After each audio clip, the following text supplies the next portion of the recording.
Hi everybody, Katie here. Just wanted to pop in. As you can see from the title, this is another update on my Tarlov cyst disease journey. And I just wanted to kind of give you the latest and greatest because I've been really trying to keep you updated because I know there's so many of you that are watching this or my past videos. You're going through this, you either have a loved one or you yourself are going through this diagnosis and you're just looking for any information. If you're doing like I did, you're Googling, you're on Facebook searching, you're doing everything you can to find bits of information to help you cope.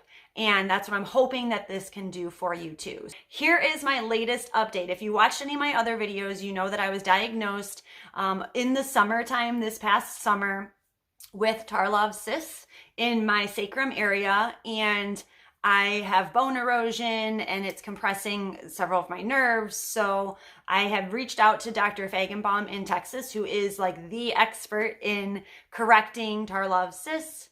And I had a great consult with him, and then that was in July. And then in November, finally, after a couple of rounds, my insurance approved surgery for me. So then at that point, it was just waiting for the phone call from the doctor's office to schedule the official surgery date. I know some people always have questions like, how long does this process take? I think it's a little bit different for everybody, and sometimes it depends on the time of year. I also had the holidays kind of mixed in the middle of all of mine. But I did get the call at the beginning of January then. So beginning of November, I got approval from insurance. They don't call you and schedule surgery until they have your approval. And so the beginning of January, I finally got the call and they wanted to schedule for February 1st. I was right in the middle of my crazy busy season at work. I know I talked about that in one of my other videos. So I did ask if we could just hold off a little bit. So they put me on the next month's call list. My cat in the background, sorry. I'm sitting in bed. I had a long day at work, and usually bed with my heating pad or my ice machine is where I kind of end up when I get home, and that's where I'm at right now. I did get a call then finally at the beginning of this month, and my surgery is scheduled for the end of March. So I am just now kind of really, the reality of all of that is coming to mind, and it's hitting me. It's starting to really hit me. Somebody asked me the other day if I was excited, and I have felt so many emotions in this whole journey. I don't think that excited is one of the words that I would say comes to mind with any of this. However, I am looking forward to being on the other side of recovery instead of playing this kind of waiting game. And I feel like the light is on at the end of the tunnel now. It's very dim, but it's there. And so I don't know that I can use the word excited because like nothing in this process has been exciting, but I am hopeful. I'm hopeful that things are going in the right direction, that surgery is going to put me over this kind of hump that I'm in right now. I'm still pretty early on in the grand scheme of what I've read from others. I'm still pretty early on in the diagnosis. By the time that I had reached Dr. Feigenbaum, I was a little bit less than a year from dealing with my symptoms. And now I'm a little bit over that, obviously, just because of the timing, but my symptoms are not debilitating. I did have a really debilitating flare-up, but since then, I've really just kind of limited my activity. I've been doing as much as I can to help myself listen to my body and really try to keep myself from those big flare-ups. I know sometimes they can't be avoided, but I'm just trying to do everything like that I can naturally do to avoid those flare-ups. And I've done pretty well. So I feel really good about where I'm at. I think surgery right now to me makes the most sense because it can help stop the progression. So I'm hoping, since my symptoms aren't as bad, that my recovery will be even better, and that, I'm catching it early so I can stop that progression and really avoid any permanent nerve damage. That's my hope. That's all I can be, is hopeful. We can't predict the future. I definitely feel the fear that we all have. If you're going through this, you have those what ifs. Every what if, like, what if this makes me worse? What if, my pain is worse? What if, something goes wrong during surgery? There's a million what ifs that come to mind. And I'm really just trying to squash that feeling of fear and just replacing it with hope. And I'm hoping that that's something that you could do too. I actually just recently went to a Reiki session. I don't know if you've ever heard of that or if you've ever looked into that. It's really all about your energy, trying to do everything I can to prepare not only my body for surgery, but my mind too. It's so important to go into surgery with a positive mind frame, with a positive mindset, to just, being hopeful and positive about the whole experience. And that's what I'm trying to do. So anything that I can do, I was introduced to the energy of crystals and it's all new to me. I'm totally beginner level, but you know what? It's helping me feel good. And I'm just trying to do those things that can help me physically and mentally prepare for this really big, important journey that I'm going to be going on with recovery and, surgery and all of that. I did get my big old paperwork. Dr. Fangenbaum's office, once they called and scheduled, they, let me know a couple of things that I needed to do. And they sent me a big old packet of paperwork, which just reading the paperwork, that's kind of what I've been doing. It does open up a whole new set of nerves and fear and all of that, just because it shares all the risks that could happen with any surgery, because every surgery has a risk, obviously. But it just, again, reopens up those what ifs. But I'm trying to squash that. So I definitely, I'm reading it and doing all my research, but I'm really just trying to remain hopeful. A couple things that I had to do this past week. I did have my primary care visit. Dr. Fangenbaum's office sent my primary care physician a whole slew of lab work that I needed to get done and urinalysis work that I needed to get done. My primary care was able to do all that and do a physical with me. My blood work came back great.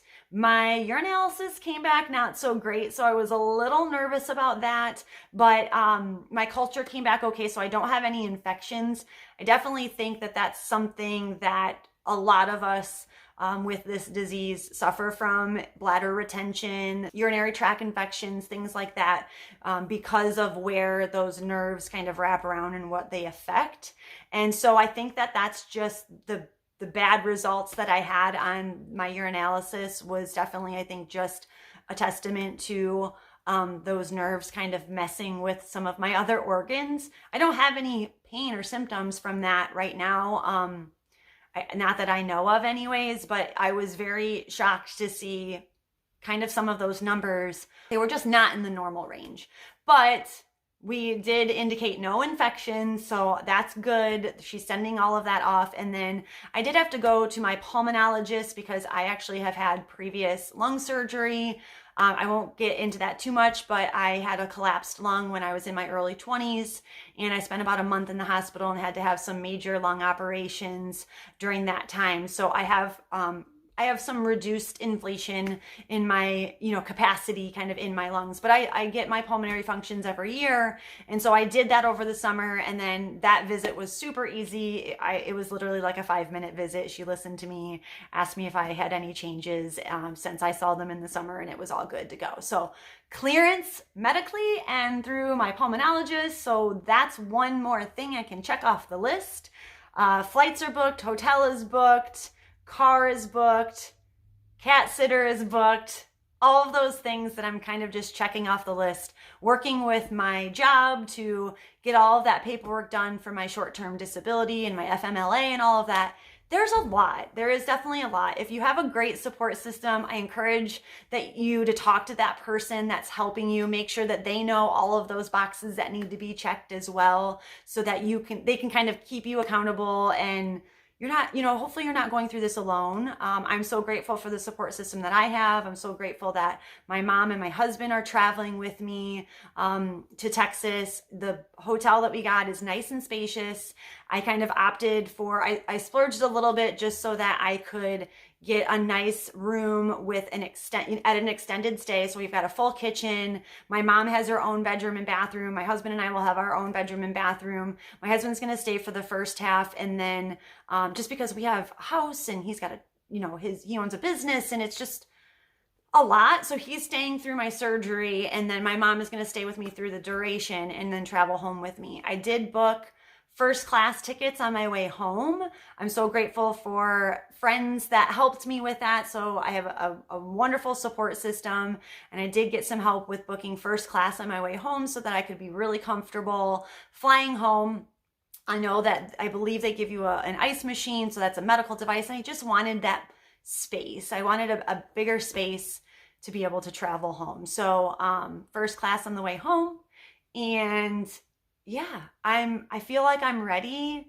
I'm doing everything I can. You know, I know the paperwork is a little scary, but you know, it talks about things that I have to do the week of surgery, stopping kind of all my supplements and all of that, and then things to do the couple of days prior to surgery just to get, you know, your body kind of cleaned up and ready.